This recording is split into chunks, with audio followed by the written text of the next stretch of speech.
Elena Vasquez nearly dropped her coffee when Marcus knocked on her back door at 6 a.m. Wednesday morning. She pulled him inside quickly, checking the street before closing the blinds. "Jesus, Marcus, you look terrible. Are you okay?" He didn't feel okay. He'd spent the night reviewing Rodriguez's flash drive, piecing together 2 years of Sterling's systematic destruction of their community. The files painted a picture of corruption so vast it was almost incomprehensible. Bribes to county officials, manufactured HOA violations, intimidation campaigns against property owners who wouldn't sell. "Elena, we need to talk, and we need to be very careful about it. Sterling's been having you watched." Her face went pale. "What do you mean, watched?" Marcus told her everything: Rodriguez's revelations, the evidence on the flash drive, Sterling's plan to target anyone who opposed him. Elena listened in silence, her expression growing harder with each detail. "So he killed his own cattle to frame you? 347 of them. Let them die of thirst while he counted the legal damages." Elena sank into her kitchen chair, looking older than her 62 years. "My God, what kind of monster does that?" "The kind that's been destroying families for profit." Marcus pulled out a folder of documents he'd printed from the flash drive. "Look at this. The Henderson family, forced to sell after Sterling manufactured building code violations. The Martinez Ranch, bought for half its value after Sterling had their water rights challenged in court. 12 families in 2 years, Elena. All the same pattern." Elena studied the papers, her teacher's eye for detail catching patterns Marcus had missed. "These aren't random acquisitions. Look at the map coordinates." She grabbed a pen and started plotting locations on a napkin. "He's been buying a specific corridor of land. Your property is right in the middle of it." Marcus leaned over her shoulder. "What's he building?" "Not building, connecting." Elena's voice was grim. "If he gets your land, he'll have an unbroken stretch from the interstate to the state highway, perfect for a major cattle operation with direct access to shipping routes." "Worth how much?" "With the right development? 200 million, maybe?" "More. The state's been looking for locations for a new agricultural processing center. Sterling's positioning himself to be the only viable option."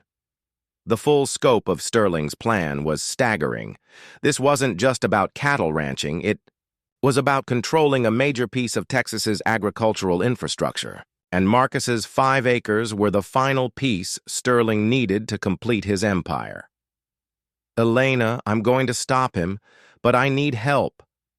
She looked up from the documents. "What kind of help?" "The dangerous kind, the illegal kind, the kind that could get us both killed." Elena was quiet for a long moment, staring at the evidence spread across her kitchen table. Then she walked to her kitchen drawer and pulled out a small pistol Marcus hadn't known she owned. "I've been a teacher for 35 years, she said, checking the weapon with practiced efficiency. "I've seen what happens when good people do nothing while bullies take over. Count me in." Over the next 6 hours, they built a network. Elena used her connections from decades of teaching to reach people Sterling had wronged. Former students whose families had lost their land, colleagues who'd been pressured by Sterling's political allies, parents whose children worked for Sterling and hated what they saw. By noon, they had 12 people committed to their cause. By evening, they had a plan that was audacious, dangerous, and just crazy enough to work. The key was Tom Peterson, the mechanic whose workshop Sterling wanted eliminated. Tom had been servicing vehicles for every ranch and business in 3 counties for 20 years. More importantly, he'd been servicing the audio-visual equipment for the Millerville Community Center, where Sterling's investor presentation was scheduled for Thursday morning.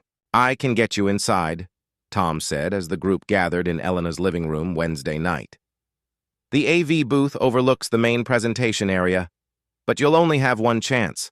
Sterling's security team will sweep the building before the meeting." Marcus nodded. The plan was simple in concept, terrifying in execution. During Sterling's presentation to investors and state officials, Marcus would broadcast Rodriguez's evidence, The recordings, security footage, and documents proving Sterling had deliberately killed his own cattle and systematically stolen land from families. The presentation's being live-streamed, added Sarah Brennan, the young mother who ran a graphic design business from home. Sterling wants maximum exposure for his expansion announcement. If we hijack the stream, we can reach thousands of people simultaneously. What about the legal consequences? Asked Mike Torres, the neighbor whose boat had been targeted by HOA enforcement.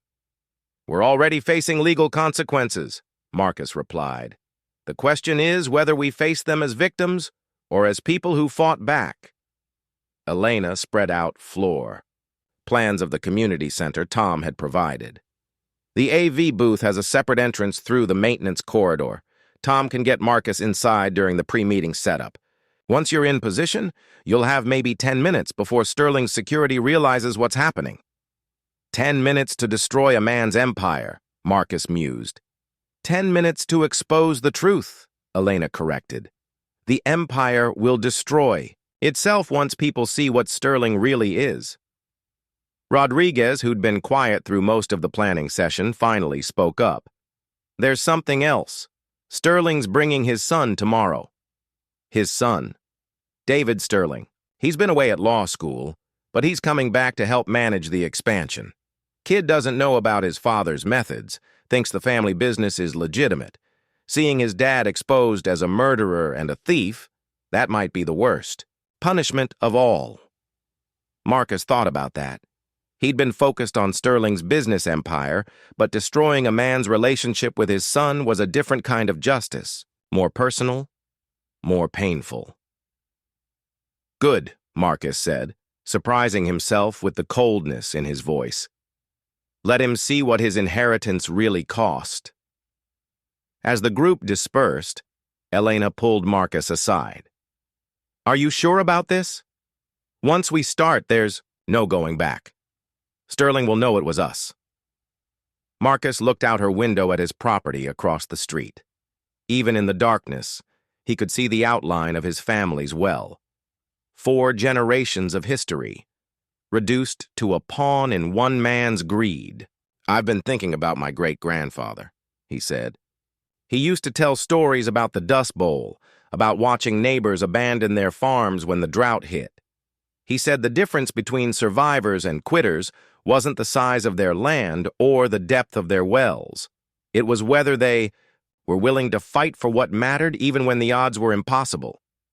Elena smiled. He sounds like a wise man. He also said something else. He said that sometimes the only way to stop a flood is to blow up the dam, even if you get swept away in the process. Thursday morning dawned clear and hot, with temperatures predicted to reach 105 degrees. Marcus arrived at the community center at 6 a.m., 2 hours before Sterling's presentation was scheduled to begin. Tom was already there, his toolbox full of surveillance equipment Sarah had borrowed from her photographer husband. The community center was buzzing with activity. Sterling's team had transformed the main hall into a professional presentation space with theater seating, projection screens, and camera equipment for the live stream. The audience would include representatives from 3 major restaurant chains, a venture capital firm from Dallas, state agricultural officials, and local dignitaries who'd been courted by Sterling for years. Booth's ready, Tom whispered as they climbed the narrow stairs to the AV control room. I've already tested the equipment. You'll have full control of the audio, video, and live stream. Marcus looked down at the presentation space through the booth's one-way glass. Sterling was on stage, testing his microphone and reviewing notes with his staff. He looked confident, relaxed, completely unaware that his world was about to collapse. Remember, Tom said, handing Marcus a radio earpiece, Elena's monitoring Sterling's security frequency. If they start moving toward the booth, she'll warn you. But once you start broadcasting, you'll have maybe 5 minutes before they cut the power to the whole building. Marcus connected Rodriguez's flash drive to the control system and queued up the most damaging files, the recording of Sterling, ordering his staff to let the cattle die, security footage of him smiling while walking among the carcasses, and documents detailing his systematic campaign of property theft. At exactly 8 a.m., Sterling stepped to the podium. The main hall was packed, with additional viewers watching the live stream online. Marcus could see Sterling's son David in the front row, looking proud as his father began speaking. Ladies and gentlemen, thank you for joining us today. What you're about to see represents the future of Texas agriculture, a vertically integrated cattle operation that will revolutionize how we produce and distribute beef in the Southwest. Sterling clicked to his first slide, showing an aerial view of his planned expansion. The stolen properties were highlighted in green, including Marcus's land, labeled as recently acquired parcels. Marcus's finger hovered over the broadcast override button. Once he pressed it, there would be no turning back. Sterling would know who was responsible, and retaliation would be swift and brutal. But as Marcus watched Sterling Marcus woke to the sound of helicopter rotors cutting through the pre-dawn darkness. He rolled out of bed and stumbled to the window, his heart already hammering. A searchlight swept across his property, illuminating the old well in harsh white beams. His phone was buzzing on the nightstand, 17 missed calls, all from numbers he didn't recognize. The first voicemail made his blood run cold. Mr. Chen, this is Dr. Amanda Ross with the Texas Animal Welfare Commission. We've received reports of large-scale animal neglect at Ridgemont Ranch. We need to speak with you immediately regarding your involvement in cutting off water to livestock. Call me back or we'll be issuing a warrant. Marcus set the phone down with shaking hands. Through his window, he could see vehicles lined up along the road. News vans, sheriff's deputies, a truck with Channel 7 News emblazoned on the side. The helicopter circled lower, and Marcus could make out the Sterling Ranch logo on its belly. William Sterling was making sure everyone knew who was in charge. Marcus dressed quickly and stepped onto his porch just as Sheriff Garcia's patrol car pulled into his driveway. The sheriff got out slowly, his face grim in the pre-dawn light. "Morning, Marcus. We need to talk." "I figured." Marcus gestured toward the chaos around them. "This seems like a lot of firepower for a property dispute." 347 cattle are dead, son. That's not a property dispute anymore." The number hit Marcus like a physical blow. 347. He'd expected Sterling to scramble for alternative water sources, maybe truck and emergency supplies. He hadn't expected this. "How long was the water off?" Marcus asked quietly. "Best we can tell, about 14 hours. From around 9 last night until 11 this morning when Sterling's crew found the valve you turned." Garcia pulled out a small notebook. "In this heat, with cattle already stressed from the temperature, that was enough." Marcus felt his knees weaken. He'd meant to send a message, not kill hundreds of animals. "I didn't think—" "No, you didn't." Garcia's voice was harder now. "And now we've got a mess that's about to get a whole lot bigger." A black Lincoln Navigator pulled up behind Garcia's patrol car. William Sterling stepped out, his usually perfect appearance disheveled. His white shirt was stained with sweat and dirt, and his eyes held a fury that made Marcus step back involuntarily. "There he is," Sterling called out, loud enough for the news cameras to hear. "The man who murdered my cattle out of spite." "Mr. Sterling," Garcia warned, "let me handle this." But Sterling was already climbing Marcus's porch steps, his face twisted with rage. "You cost me $3.5 million, Chen. $3.5 million in dead livestock because you couldn't handle a simple HOA compliance issue like an adult." Marcus found his voice. "You tried to steal my family's well. You backdated notices, filed false police reports."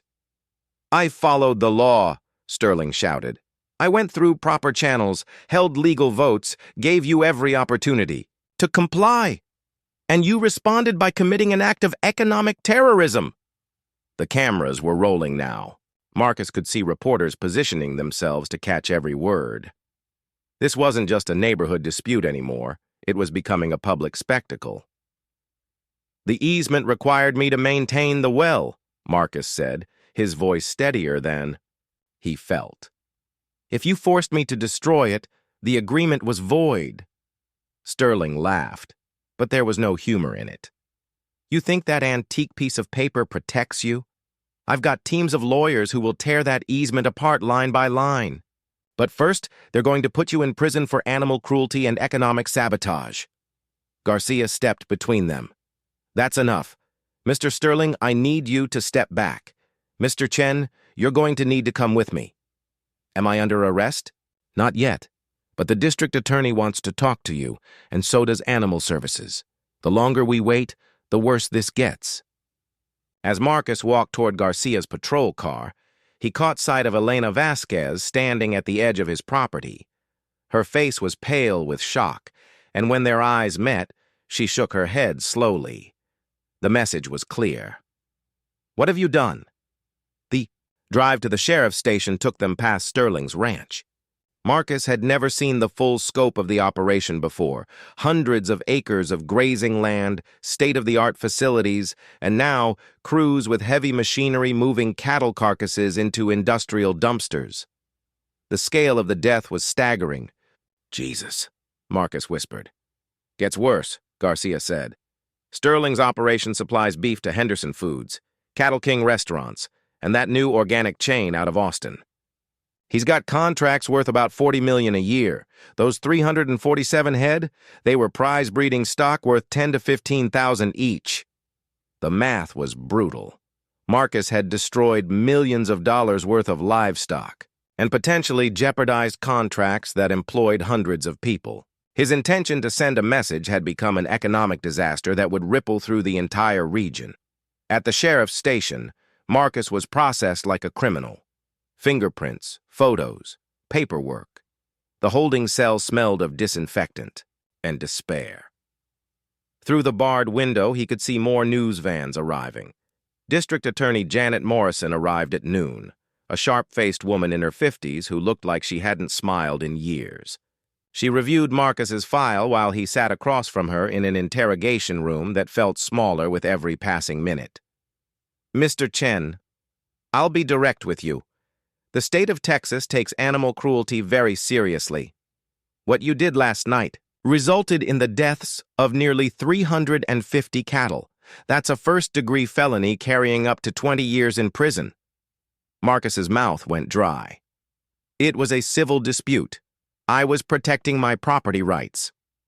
You were engaged in what Texas law defines as criminal mischief in the first degree, intentionally damaging property valued at more than $300,000. Morrison flipped through her papers. "Current estimates put your damage at over $5 million. The easement is a separate legal issue. It doesn't give you the right to commit felony destruction of property." Morrison leaned forward. "But Mr. Sterling has made an interesting proposal." Marcus looked up. "What kind of proposal?" "He's willing to forego criminal charges and civil lawsuits in exchange for your immediate compliance with all HOA regulations and the sale of your property to his ranch operation at fair market value." The offer hit Marcus like cold water. Sterling wanted his land, not just compliance with HOA rules, but complete surrender of the property that had been in his family for 4 generations. "How much is fair market value?" Marcus asked. $250,000. Marcus almost laughed. His 5 acres, with water rights and the prime location adjacent to Sterling's ranch, were worth at least twice that, and Sterling knew it. "That's not fair market value. That's theft." Morrison shrugged. "It's generous, considering you're facing felony charges and a civil lawsuit that could bankrupt you for life. Sterling's damages exceed your ability to pay. Even if you sold everything you own, you couldn't cover what you owe." Marcus stared at the table, understanding finally settling over him. This had never been about HOA compliance or property values. Sterling had orchestrated the entire conflict to force Marcus off his land. The well was just an excuse, a way to create a legal pretext for a land grab. "I need time to think." "You have until 5 o'clock today.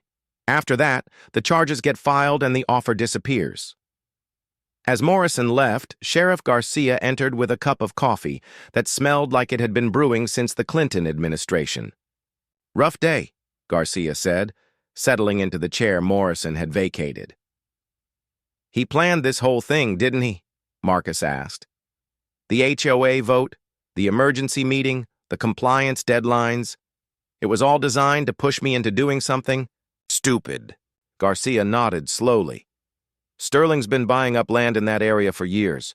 Your property is the last piece he needs for his expansion plan. Word is, he's got investors lined up for a massive cattle operation that would triple his current capacity. So he manipulates me into destroying his cattle, then uses that to steal my land for a fraction of its value. That's about the size of it." Marcus felt a rage building that was different from anything he'd experienced before. It was cold and calculating, not the hot anger that had led him to turn that valve. "What if I fight it?" "Then you go to prison for 15 to 20 years, and Sterling gets your land anyway when the state seizes it to pay his damages." Garcia sipped his terrible coffee. "I've seen Sterling destroy a dozen families over the years. The man's got a gift for staying just inside the law while ruining people's lives. There has to be something, some way to prove what he did." Garcia was quiet for a long moment. Then he leaned forward and lowered his voice. "Hypothetically speaking, if someone were to discover that Sterling knew about the water cutoff before those cattle died, if someone could prove he let them die intentionally to maximize damages, that would change things." Marcus looked up sharply. "What do you mean?" "I mean, Sterling's got a state-of-the-art ranch operation with backup water systems, emergency protocols, and round-the-clock monitoring. 347 cattle don't die in 14 hours unless someone lets them die." The implication was staggering. "You think he knew the water was off and didn't save them?" "I think William Sterling is smart enough to know the value of D." Jake Rodriguez met Marcus at a truck stop 15 miles outside Millerville, his hands shaking as he lit his third cigarette in 10 minutes. The young ranch hand looked like he hadn't slept since the cattle died. Dark circles under his eyes, his usually neat appearance disheveled and stained with what Marcus realized was dried blood from handling the carcasses.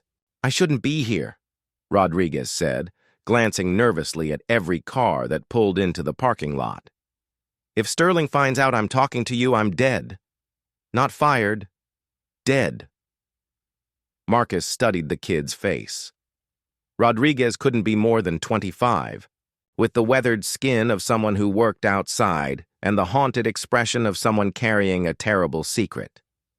"What happened out there, Jake? And don't give me the official story." Rodriguez took a long drag from his cigarette, his hands still trembling.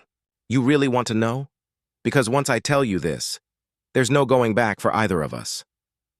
347 cattle are dead because of something I did. I need to know if there was more to it." Rodriguez was quiet for a long moment, staring at the traffic passing on Highway 35. When he finally spoke, his voice was barely above a whisper. "Sterling knew the water was off by 10:30 that night." The words hit Marcus like a physical blow. "What?" "The ranch has monitoring systems on all the water lines. Pressure sensors, flow meters, the whole deal. When you turned that valve, alarms went off in Sterling's office and on his phone within an hour." Marcus felt his world tilt. But the cattle didn't die until 14 hours later. "Yeah." Rodriguez flicked his cigarette away with a violent gesture. "Want to know why?" Marcus nodded, though part of him wasn't sure he wanted to hear this. "Sterling called an emergency meeting at midnight. All the senior hands, his foreman, his ranch manager. I was there because I handle the water systems." Rodriguez's voice grew bitter. "He laid out the whole situation, said you'd cut off our water supply, but we had options. We could truck in water from the municipal supply. Would cost maybe 50 grand to keep the cattle hydrated until we got the line restored. But he didn't. Oh, he considered it for about 30 seconds. Then his lawyer called." Rodriguez lit another cigarette with shaking fingers. "That Keller guy, the one who tried to tear down your well. He ran the numbers for Sterling right. There on speakerphone. 300 head of dead cattle would give them damages of $4 to $5 million. Enough to crush you legally and seize your property. Marcus felt sick. So he let them die. Worse than that, he ordered us to let them die. Rodriguez's voice cracked. He said if anyone tried to provide emergency water, they'd be fired for insubordination. If anyone called the press or animal control, they'd be blacklisted from every ranch in 3 counties. He made it clear, we watch them die, or our families starve. The full horror of Sterling's plan was becoming clear. He used his own cattle as weapons. Prize breeding stock worth millions, but worth more dead than alive if it meant getting your land. Rodriguez wiped his eyes with the back of his hand. You should have seen him the next morning walking through the fields, counting the bodies. He was smiling, Marcus, smiling while stepping over dead cattle. Marcus leaned back against his truck, feeling the weight of what he'd learned. Sterling hadn't just manipulated him into turning off the water, he'd turned Marcus's act of defiance into mass murder, using the deaths of his own animals to justify stealing the Chen family land. Why are you telling me this? Marcus asked. Rodriguez threw down his cigarette and ground it under his boot. Because I've got a daughter.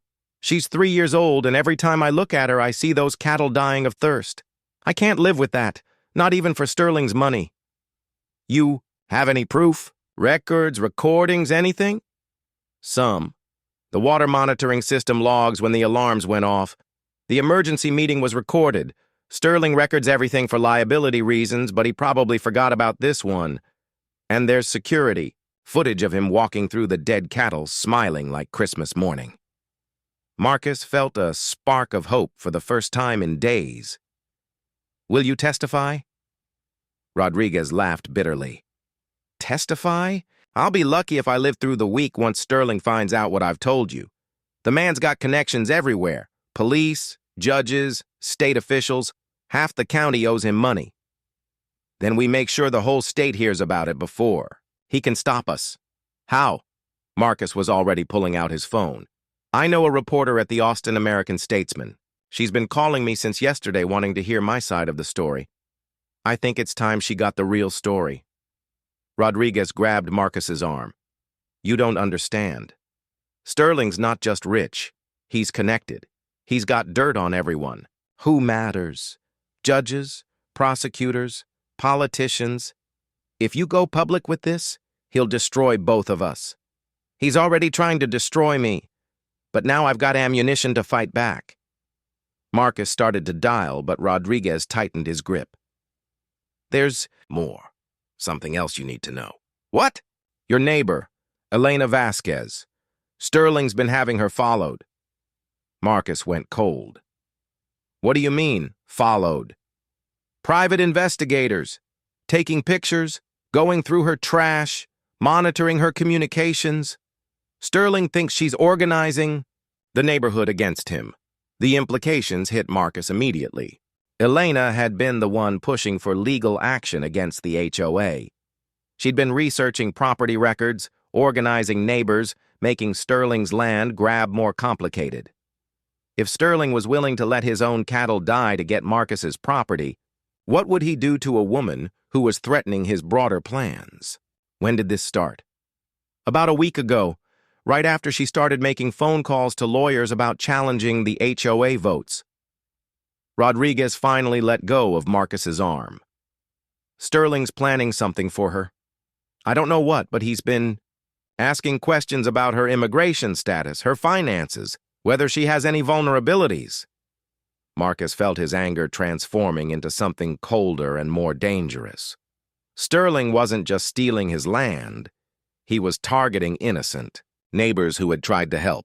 The man was a cancer, spreading through their community and destroying everything decent in his path. We need to warn her. We need to do more than that.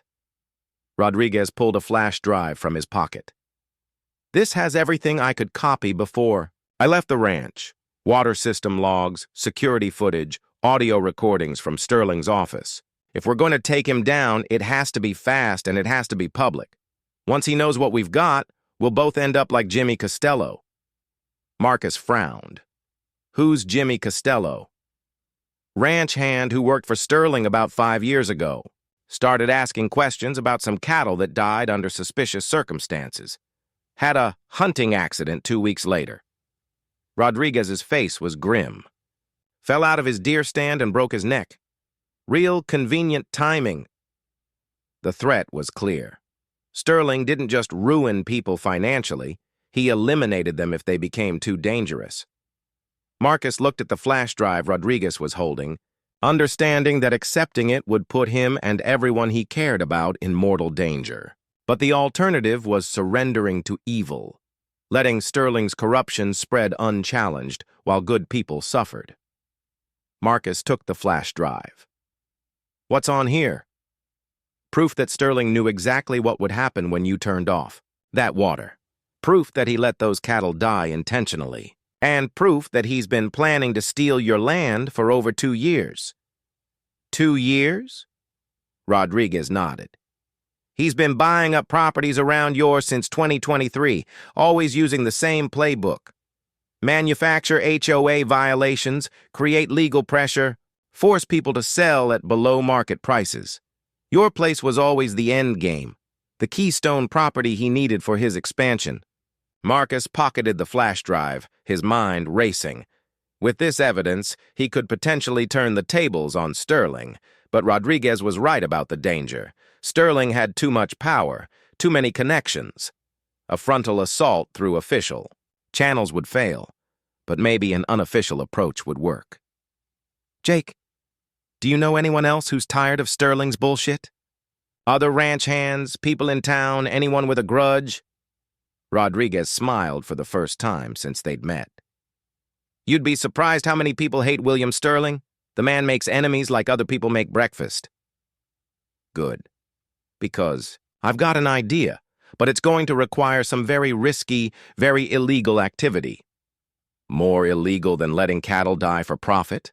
Marcus thought about his great-grandfather, building a life from nothing on 5 acres of Texas dirt. He thought about Elena, facing harassment and intimidation for standing up to a bully. He thought about every family Sterling had destroyed in his quest for more land, more power, more control. "We're going to expose him," Marcus said. "Not through lawyers or courts or official channels. We're going to hit him where it hurts most, his reputation and his business relationships." "How?"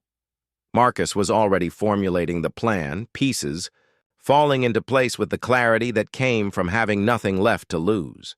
Sterling's weakness wasn't legal or financial, it was his image. The man had built his empire on being seen as a respectable businessman, a pillar of the community. If that image collapsed, everything else would follow.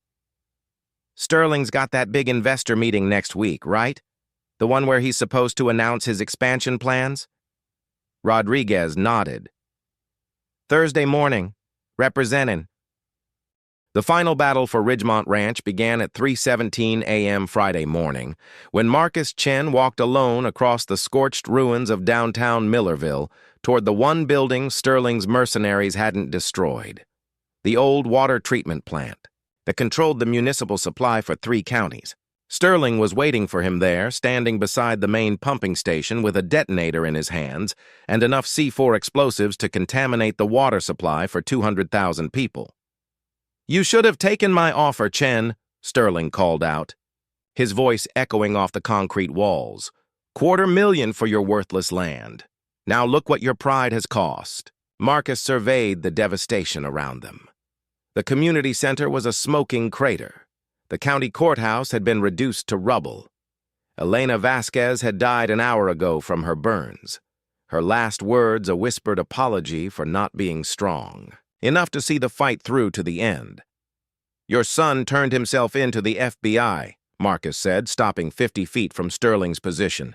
"He's testifying against you right now, telling them everything about your operation." Sterling's face twitched. The news about David's betrayal had broken something fundamental in the man's psyche. His own flesh and blood, horrified by the evidence of his father's crimes, had chosen justice over family loyalty. David was always weak, Sterling spat. Just like his mother. But it doesn't matter now. In 10 minutes, this whole county will be uninhabitable. The water supply contaminated beyond repair. The land worthless for agriculture. If I can't have my empire, nobody gets anything. Behind Sterling, 3 Blackwater operatives held positions around the pumping equipment. Their automatic weapons, trained on Marcus. But Marcus wasn't alone. Garcia and a tactical team from the Texas Rangers were positioned in the shadows, waiting for his signal. What Sterling didn't know was that the building was surrounded by federal agents who had been tracking the Blackwater contractors since they'd crossed state lines with illegal military weapons. The FBI's Domestic Terrorism Task Force had been mobilizing all night, building an airtight case that would put Sterling away for life if there was anything left of him to prosecute. You know what I realized? Sitting in that hospital room, Marcus said, taking another step forward. You were never fighting for your land or your business. You were fighting because you're terrified of being ordinary. Sterling's hand tightened on the detonator. Shut up. All those families you destroyed, all that suffering you caused, it was never about the money. It was about proving you were more important than other people's lives. Marcus could see sweat beading on Sterling's forehead despite the cool pre-dawn air. But at the end of the day, you're just another small, scared man who couldn't handle being told no. I said shut up! Sterling raised the detonator higher. One more word, and I'll blow this whole place to hell. Marcus smiled coldly. Go ahead. Press the button. Sterling's eyes widened in confusion. What? Press it. Contaminate the water? Supply. Murder 200,000 innocent people. Marcus took another step forward. Show the world exactly what kind of monster you really are. For the first time since this nightmare began, Sterling looked uncertain. His plan had always depended on his opponents caring more about innocent lives than he did. But Marcus had crossed a line somewhere in the darkness of the past week. Had become something as hard and unforgiving as Sterling himself. You're bluffing, Sterling said, but his voice lacked conviction. Am I? Elena Vasquez died because of you. Jake Rodriguez is at the bottom of Miller's Creek because of you. 3 families are homeless because of you. You think I give a damn about your threats anymore? Marcus pulled out his phone and held up a video file.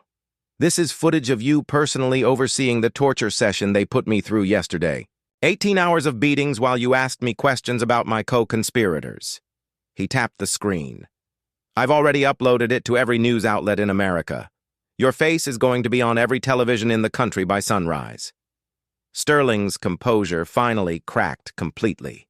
You bastard. You destroyed everything I built. No, Marcus said quietly. You destroyed it. The moment you decided that your greed was more important than other people's lives. What happened next unfolded in seconds that felt like hours. Sterling screamed in rage and pressed the detonator button. Nothing happened. Marcus smiled. The explosives are fake, William. Your Blackwater friends have been federal informants for the past 6 months. Every crime you've committed, every order you've given, every threat you've made, it's all been recorded. The Blackwater operatives stepped away from Sterling, their weapons now pointed at him instead of Marcus. The lead operative pulled off, his tactical mask, revealing the face of FBI Special Agent David Keller, the same man who had posed as Sterling's attorney during the well incident. William Sterling, Agent Keller announced, you're under arrest for domestic terrorism, murder, arson, conspiracy, and about 40 other federal charges. Sterling stared at the fake explosives, then at his betraying mercenaries, then at Marcus. The full scope of his defeat was finally sinking in. Not only had his empire collapsed, but he'd been manipulated into confessing his crimes to federal agents. This was all a setup, he whispered. Marcus nodded. From the moment you tried to steal my family's well, the FBI has been building a case against you for 2 years, William. I was just the excuse they needed to let you hang yourself." As federal agents swarmed the building to arrest Sterling, Marcus walked outside into the pre-dawn darkness. The fires were finally dying down across Millerville, and in the distance he could see the sun beginning to rise over the ruins of Sterling's empire. Sheriff Garcia approached, looking exhausted but relieved. "It's over, Marcus. Sterling's going. Away forever. His assets are being seized by the federal government, and his surviving victims will be compensated through the forfeiture proceedings."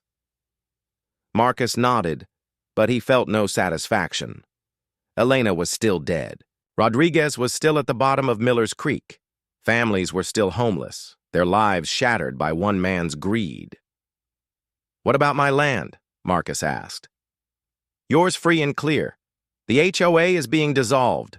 All the property seizure orders are voided, and you're inheriting Sterling's water rights as compensation for damages." Garcia managed a tired smile. "You'll be the largest landowner in 3 counties. Marcus looked back toward his property, where his great-grandfather's well still stood intact after surviving everything Sterling could throw at it. 4 generations of his family had drawn water from that hole in the ground, and now it would sustain future generations as well. But the victory felt hollow. Too many good people had paid the price for Sterling's defeat. "There's something else," Garcia said. "David Sterling wants to meet with you. He's asking if there's anything he can do to make amends for his father's crimes." Marcus thought about that. David Sterling was William's only heir, the inheritor of a fortune built on blood and theft. But the young man had chosen to testify against his own father when he learned the truth. That took a kind of courage Marcus could respect. "Tell him to meet me at Elena's gravesite tomorrow morning," Marcus said. "If he really wants to make amends, we'll figure out how to use his father's money to rebuild what was destroyed." As Garcia drove away, Marcus walked slowly back to his property. The old well looked exactly the same as it had 4 generations ago. Weathered stone, iron pump handle, a testament to the persistence of ordinary people against impossible odds. Marcus put his hand on the stone rim and made a promise to his great-grandfather's memory. The Chen family would rebuild. They would restore what Sterling had destroyed, help the families he had ruined, and ensure that nothing like this ever happened again. But as he walked toward his house in the growing daylight, Marcus couldn't shake the feeling that defeating Sterling had changed him into something harder and colder than the man he'd been a week ago. He'd won the war, but the victory had cost him pieces of his soul that would never grow back. The water still flowed from the old well, clear and clean and sweet. But Marcus Chen, drinking from the cup his great-grandfather had carved from oak, tasted something bitter that would never wash away. He'd saved his family's land. But in the process, he'd discovered that some battles could only be won by becoming the very thing you were fighting against. And that, Marcus thought as he sat on his porch watching the sun rise over the ruins of Sterling's empire, might be the most Pyrrhic victory of all. Epilogue 1 year later. The Ridgemont Community Memorial. Garden occupied the exact spot where William Sterling's ranch house had once stood. Elena Vasquez's roses grew alongside Jake Rodriguez's vegetable plots, tended by the families Sterling had tried to destroy, but who had chosen to rebuild rather than surrender to despair.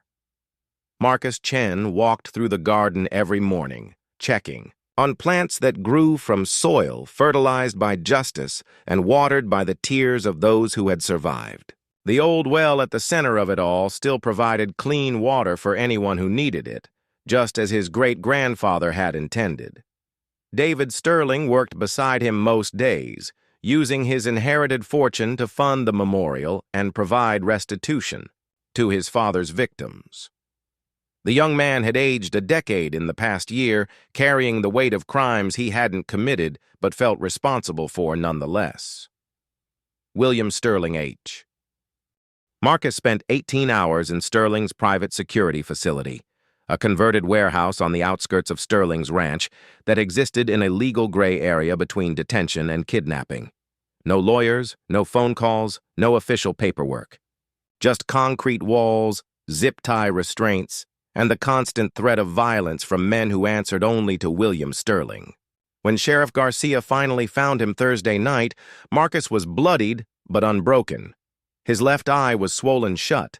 His ribs ached from where Sterling's men had encouraged him to reveal his co-conspirators, but he'd given them nothing. Jesus. "Marcus," Garcia said, as paramedics loaded him into an ambulance. "This is way beyond anything I can handle. Sterling's declaring war on the whole county." Through his good eye, Marcus could see smoke rising from the direction of town. "What's burning?" "Elena's house, Tom Peterson's garage, Mike Torres's boat." Garcia's face was grim. "Sterling's not even trying to hide it anymore.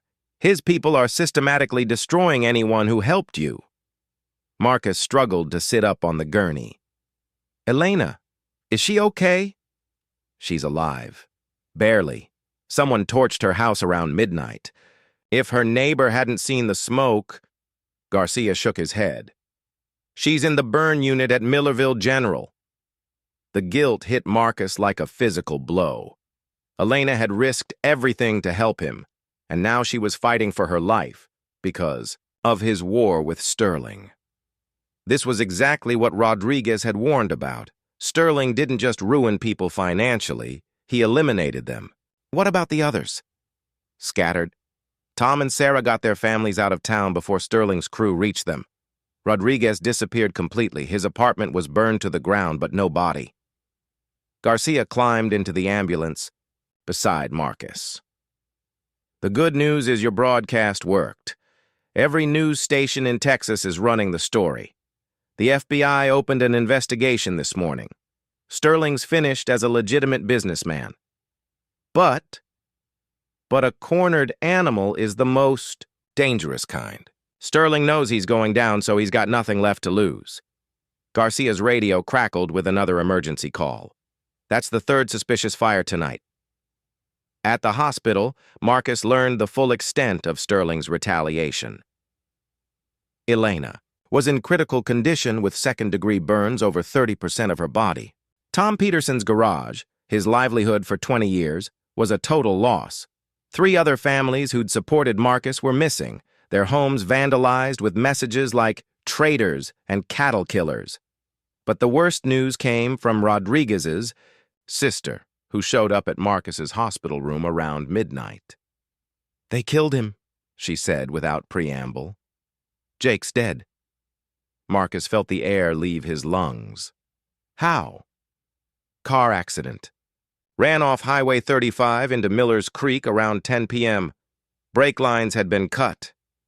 Her eyes were red from crying, but her voice was steady with rage. "My brother was a good mechanic. He would never have brake failure on his own truck." Another casualty in Sterling's war. Rodriguez had risked everything to expose the truth, and Sterling had murdered him for it. Marcus closed his eyes, feeling the weight of every life his rebellion had cost.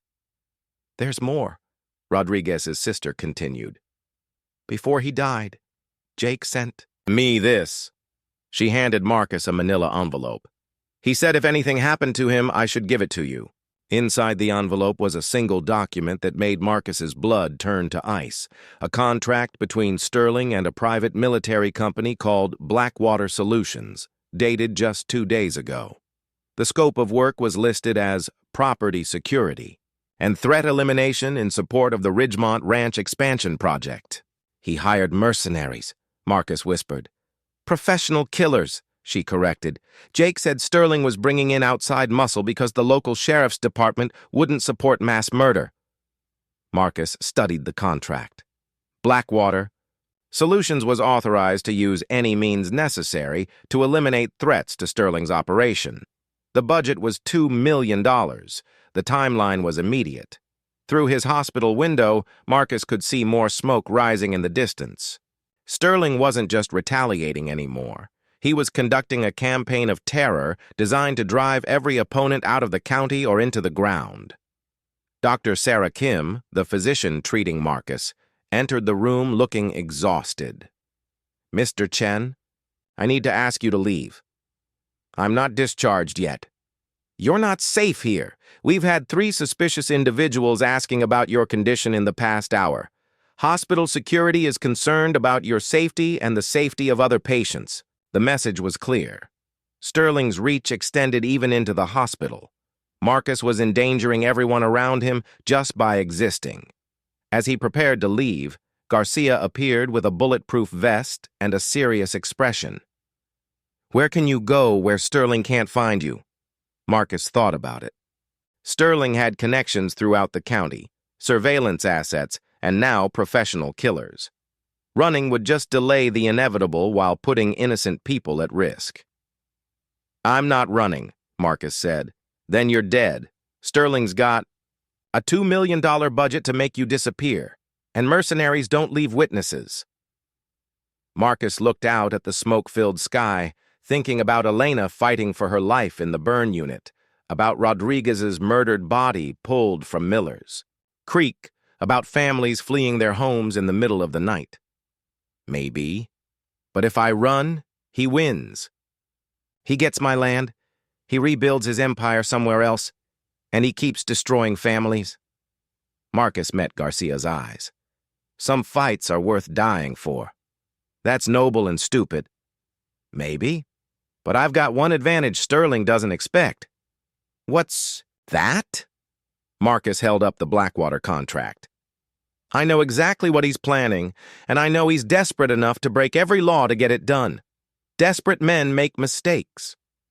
Garcia studied the contract, his law enforcement instincts recognizing its significance.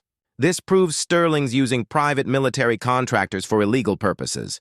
It's enough to bring in federal authorities, if we can stay alive long enough to present it." Before Garcia could respond, his radio erupted with urgent chatter. "All units, shots fired at the Millerville Community Center. Multiple casualties reported. Request immediate backup." Through the hospital window, they could see emergency vehicles racing toward downtown, their sirens cutting through the night air. The community center, where Marcus had broadcast Sterling's crimes less than 24 hours ago, was under attack. "He's destroying the evidence," Marcus realized. "The AV equipment, the servers, anything that could be traced back to the broadcast." Garcia was already moving toward the door. "Stay here. Don't leave this room." But Marcus was already pulling on his clothes, ignoring the pain in his ribs. "I'm coming with you." "Like hell you are." "Sheriff, Sterling just escalated this into urban warfare.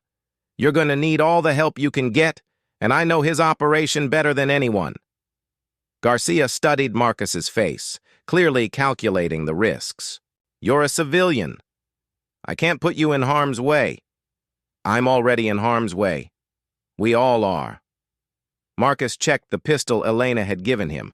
Somehow it had survived his detention in Sterling's warehouse. "The question is whether we fight back, or let him murder everyone who knows the truth." Outside, another explosion lit up the night sky. The community center was fully engulfed in flames now, along with what looked like the county clerk's office and the newspaper building. Sterling wasn't just eliminating witnesses. He was destroying the entire infrastructure that could be used to investigate his crimes. Garcia made his decision. "If you're coming, you follow my orders exactly. No heroics, no revenge fantasies. We go in, we assess the situation, we call for federal backup." As they drove toward the flames consuming downtown Millerville, Marcus realized this was the moment when everything would be decided. Sterling had crossed the line from white-collar crime to domestic terrorism. The FBI would have to respond with overwhelming force. But first, they had to survive the night. And as they approached the war zone that had once been their peaceful community, Marcus caught sight of something that made his blood freeze: military-style vehicles with Blackwater Solutions logos parked around the burning buildings. their occupants, dressed in tactical gear and carrying automatic weapons. Sterling hadn't just hired mercenaries, he'd essentially declared martial law in Millerville. The question now wasn't whether the authorities would stop him, but whether anyone would be left alive to testify when they arrived. Marcus checked his pistol one more time as Garcia radioed for federal assistance. The war for Ridgemont Ranch was about to become a battle for the soul of their entire community, and this time, only one side would walk away. Marcus Chen stood at his kitchen window, watching 3,500 head of cattle collapse one by one in the scorching Texas heat. The water lines he'd just severed sparkled like silver snakes in the dirt behind him. 3 weeks ago, the Ridgemont HOA had banned his century-old family well with a single vote. They called it unsightly and property value degradation. What they didn't know was that their precious cattle operation, the one that made board president William Sterling millions, ran entirely off an easement through Marcus's land. One turn of a wrench, and their empire was dying of thirst. But as the first cow hit the ground, Marcus realized he might have just declared war on the most powerful man in 3 counties, and he was about to discover just how far Sterling would go for revenge. The certified letter arrived on a Tuesday morning that promised to reach 102 degrees by noon. Marcus Chen pulled it from his mailbox with hands already stained from fixing the irrigation system that kept his late grandmother's rose garden alive. The return address made his stomach drop. Ridgemont Ranch Homeowners Association. Final notice.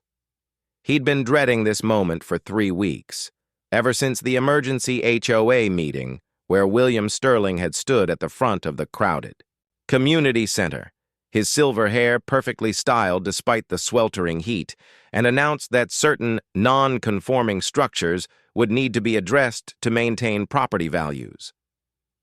Marcus tore open the envelope right there by the mailbox, the paper already wilting in the humidity.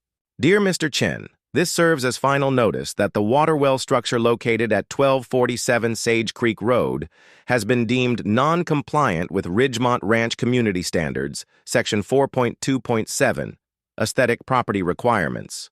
You have 72 hours to remove said structure or face daily fines of $500, with the possibility of legal action. The well is considered an eyesore that diminishes property values for the entire community. Compliance is mandatory. Sincerely, William Sterling, HOA President. Marcus read it twice, his jaw tightening with each word. The well wasn't just some random structure. It was a piece of history. His great-grandfather had dug it by hand in 1924 when this was all open range. It had survived the Dust Bowl, 2 floods, and 3 generations of his family. The weathered stone rim and the old iron pump weren't an eyesore. They were heritage. 72 hours, he muttered, crushing the letter in his fist. Son of a bitch. His phone buzzed with a text from his neighbor, Elena Vasquez. Did you get the letter too? They're demanding I remove my vegetable garden because it's agricultural use in a residential zone. This is insane. Marcus typed back quickly. Well, removal notice. Meeting tonight? Absolutely. My place, 7 p.m. Bring anyone who got letters. By 7 that evening, Elena's living room was packed with angry neighbors. Marcus counted 14 people crammed onto couches, chairs, and the floor. Elena, a retired teacher who'd moved to Ridgemont Ranch for the peace and quiet, paced in, front of her fireplace like a general addressing troops. Okay, let's see what we're dealing with, she said, holding up her own letter. They want my vegetable garden gone because it violates the residential aesthetic. Tom? Tom Peterson, a mechanic in his 50s, waved his letter. My workshop. Been there 8 years, never had a complaint. Now it's a commercial eyesore. Chicken coop, said Sarah Brennan, a young mother with paint-stained fingers from her home art studio. Boat in the driveway, added Mike Torres. Marcus stood up. The family well, 4 generations old. Elena shook her head. Anyone notice a pattern? Everything that makes this place feel like home instead of some sterile suburb. It's Sterling, Tom said, spitting the name like a curse. Ever since his cattle operation got that state contract, he's been pushing to upgrade the community image. Translation: squeeze out anyone who doesn't fit his vision of what Ridgemont Ranch should look like. Marcus had been thinking the same thing. William Sterling owned the largest ranch in the HOA, nearly 800 acres that he'd been systematically buying up for the past decade. His cattle operation supplied beef to 3 major restaurant chains, and rumor had it he was positioning for a massive expansion.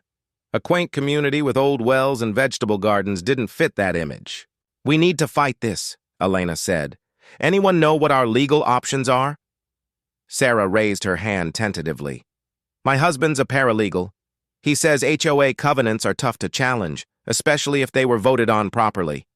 We'd need to prove the rules are being applied unfairly or that they violate some other law." "Were they voted on properly?" Marcus asked. Elena pulled out a folder thick with documents. "I've been researching. The vote was held at that emergency meeting 3 weeks ago. Problem is, only 12 people showed up out of 97 households. Sterling's got 5 votes just from his immediate family and ranch employees who live on his property. That's nearly half the votes right there." "That's not right," Mike said. "Most people didn't even know about the meeting."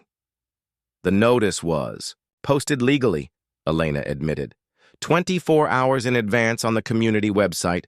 "But you're right. Hardly anyone checks that thing." Marcus felt his anger building. So Sterling waited for a quiet Tuesday morning, called an emergency meeting with minimal notice, packed it with his people, and rammed through whatever rules he wanted. Essentially, yes. Tom stood up, his face red. "This is America, damn. They can't just vote away our property rights." "Actually, they can," Sarah said quietly. "When you buy into an HOA, you sign away certain rights. The question is whether these rules go too far."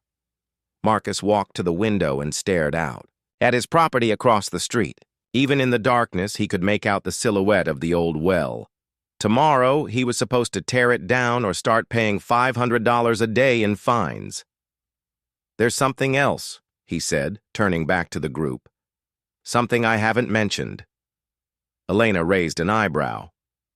"What?" "Sterling's cattle operation depends on water from the aquifer that runs under my property. The main water line that feeds his ranch? It runs right through my land on an easement my great-grandfather granted back in 1952. The room went quiet.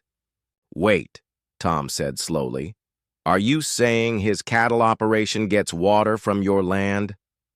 3,500 head of cattle, Marcus confirmed, all drinking from the same aquifer my family well taps into. The easement gives them the right to run water lines across my property, but... He paused, thinking through the implications. "But easements can be complicated, especially old ones." Elena leaned forward. "What are you thinking?" Marcus wasn't sure yet. The idea was still forming, dangerous and dark and probably stupid. But as he looked around the room at his neighbors, good people who were about to lose pieces of their lives because one powerful man wanted to reshape their community, he felt something harden in his chest. "I'm thinking maybe it's time Sterling learned that some things are more important than property values." The next morning, Marcus called in sick to his job at the county planning office and drove to the courthouse in Millerville. He spent 4 hours in the records office, digging through dusty files and microfiche, following the paper trail of his family's land. By noon, he had copies of every document related to his property dating back to 1924. The original deed was handwritten in his great-grandfather's careful script. The 1952 water easement was typed on onion skin paper, yellow with age, but it was the survey from 1978, done when his grandmother had considered selling a corner lot, that made Marcus's heart race. The survey showed something that had been forgotten for decades. The easement for Sterling's water lines was contingent on the continued operation of the Chen family well for agricultural and domestic use. It was an old reciprocal agreement. Sterling's predecessor could run water lines across Chen land as long as the Chen family maintained their traditional water rights. Marcus sat in his truck in the courthouse parking lot staring at the survey. If the HOA forced him to remove the well, the easement might be void. And if the easement was void, his phone rang. Elena. "Marcus, where are you? Sterling's crew is at your place with a backhoe." "What?" "They're saying you missed the 72-hour deadline. They're preparing to remove the well themselves and charge you for it." Marcus checked his watch. It was only noon on Thursday. The letter was dated Monday. The 72 hours aren't up until Friday at noon.